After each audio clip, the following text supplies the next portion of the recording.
The last 3 weeks since Hurricane Beryl have been pretty stressful weeks for Houstonians who lost power. Damage like this from trees falling on power lines led to weeks in the harsh summer elements. Now, we've been working to hold CenterPoint accountable for this. And in Austin yesterday, a hearing was held regarding the company's response. Governor Greg Abbott has given the company until tomorrow to release details on how they plan to fix issues moving forward.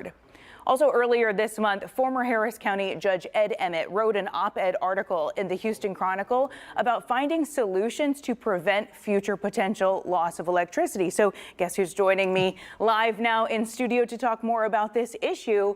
Former Harris County Judge Emmett, thank you for coming in studio. Good morning. Good morning. So let's first discuss your experience as the former Harris County judge. Are there any previous disasters that you could compare to this? Well, people try to compare Hurricane Ike, for example. Exactly. But every storm is different. If you think back to Hurricane Ike, we had hundreds, if not thousands, of homes destroyed because of storm surge and that sort of thing. We had a lot more damage. We had power outage, and I would remind everybody, actually the power got turned back on to most people faster following Beryl than it did following Ike. But we were focused on other things. We were focused on people who didn't have homes. So therefore, those without power, it was kind of hard to say, well, I don't have power. Other people were saying, well, we don't even have a home. So this time the focus has been on power, and that's a good thing. It's time to look at it and say, okay, and that's what my op-ed said. We were forced to deal with flooding because we had Memorial Day, Tax Day, Harvey. Right. Okay, now we've had Uri, the winter storm. Now we have this. It's time to focus on electricity. And what are some of the changes that you think that we could make moving forward? Well, where do you think our weaknesses were? Well, the first thing we have to do is figure that question out.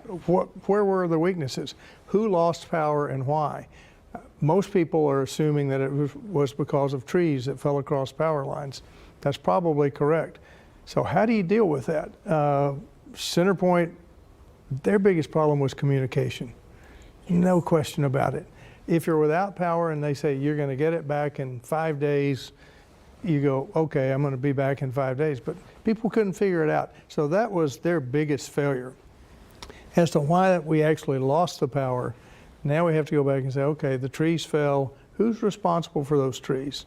CenterPoint some, the city of Houston some, private homeowners some. Because you know, if somebody comes into my yard and says, we want to cut down your tree because it might fall on a power line, homeowners go, well, wait a minute, we don't know that that's necessary. So do you think there's anything within a homeowner's control that can help to mitigate some of these issues? Absolutely, and we hear it all the time. You hear ads constantly about trim your trees prior to hurricane season. Is that good enough?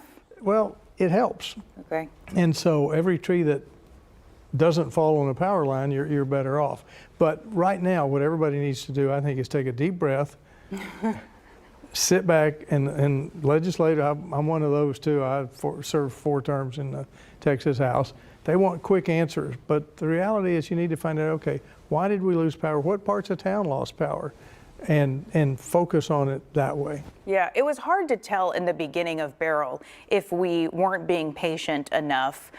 Because in the beginning, it was like, well, you know, if they get it turned on now, it's been only, you know, let's say 4 days without power. But it did go 10 days in some cases, and that's too long in July. No question that's too long, and it went longer than that following Ike.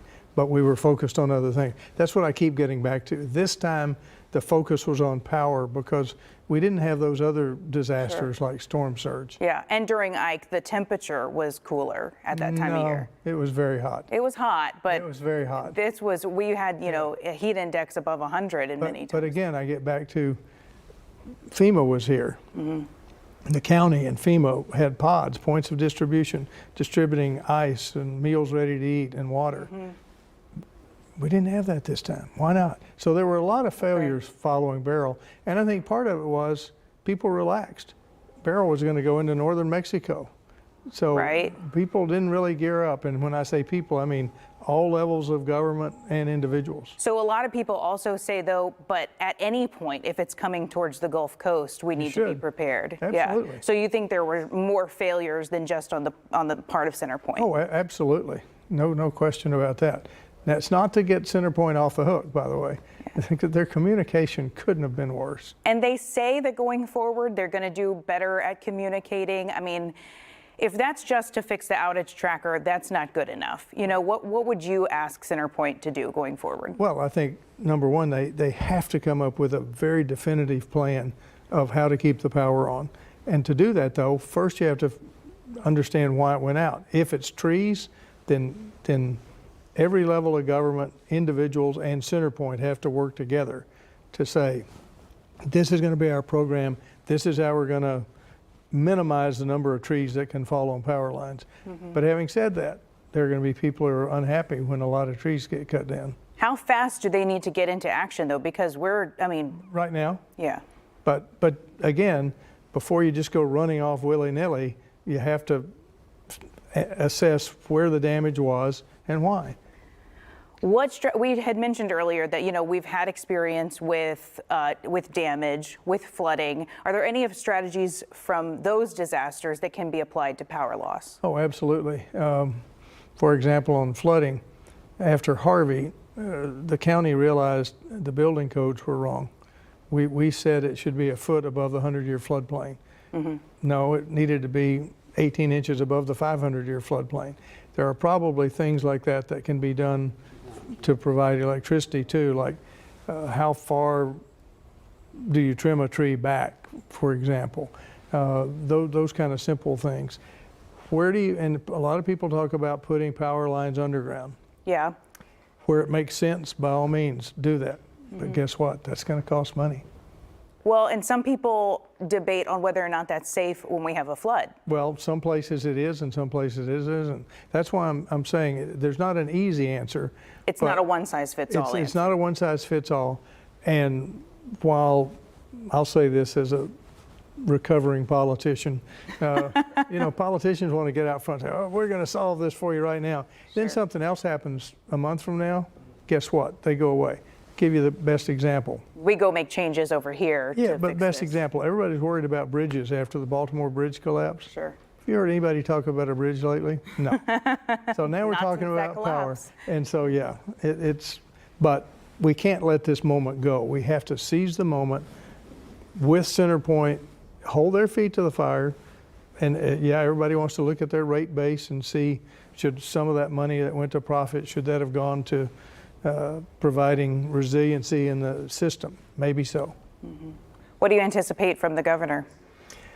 Oh, I think the governor will continue to make this a priority because, again, he was in Asia when the storm came, and so he had to kind of hustle around. Lieutenant Governor was on the scene. FEMA, I keep going back to that. Why is nobody talking about where was FEMA in this deal? All levels need to look at what could they have done better. Ed, Emmett, thank you so much for joining us this morning. We appreciate having you live in studio. My pleasure. That was great information.